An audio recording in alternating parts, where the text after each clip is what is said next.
יפה. תשאלי אותו איזה מוצר הוא רוצה להחזיר. איזה מוצר אתה רוצה להחזיר, אמנון? בבקשה.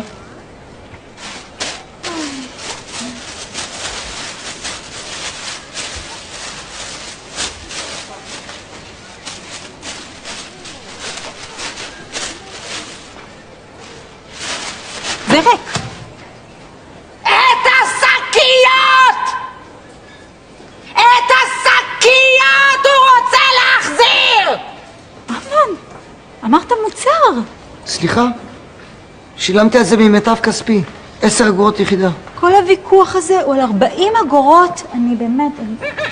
מה את עושה? מה את עושה? את לא מחזירה לו. לא, לא, לא, לא, לא, לא, לא. זה בסך הכל חצי שקל. לא, זה לא החצי שקל, זה הפרינציפ. די. אמנון, תודה רבה.